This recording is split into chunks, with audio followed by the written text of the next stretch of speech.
بسم اللہ الرحمن الرحیم۔ مشق 1.6 کے لیکچر میں آپ کو خوش آمدید کہتے ہیں۔ آج ہم آپ کو جمع، تفریق اور ضرب تقسیم اکٹھے جو کہ آپ کو پتہ ہے کہ ریاضی میں سب سے پہلے تقسیم، پھر ضرب، پھر جمع اور آخر میں تفریق کو حل کیا جاتا ہے۔ اسی طرح ہم اس کو حل کریں گے۔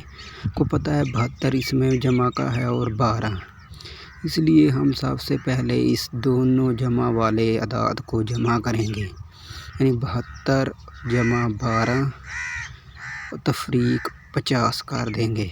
تو پتہ ہے 2 اور 2 ہوئے 4 اور 1 اور 7 ہوئے 8، یعنی یہ 84 جمع کے اور تفریق اس میں کریں گے 50۔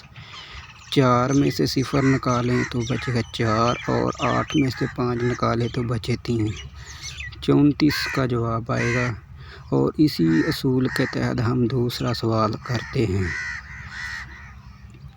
اب سوال لکھتے ہیں، یہ ہے 28 تقسیم 4 ضرب 8۔ تو آئیے اس کو حل کرتے، جیسے کہ ہم نے شروع میں لیکچر میں کہا کہ سب سے پہلے تقسیم کو حل کرنا ہے۔ تو ہم 7 چوکا 28 ضرب 8۔ اب آپ کو پتہ ہے 8 کا پہاڑا پڑے یا 7 کا، تو 8 7 56 ہوتا ہے۔ تو اس طرح یہ 56 اس کا آ گیا ہے جواب۔ اگر آپ کو کوئی اور سوال سمجھ نہیں آتے تو ہمیں کمنٹ میں ضرور بتائیے گا۔ شکریہ۔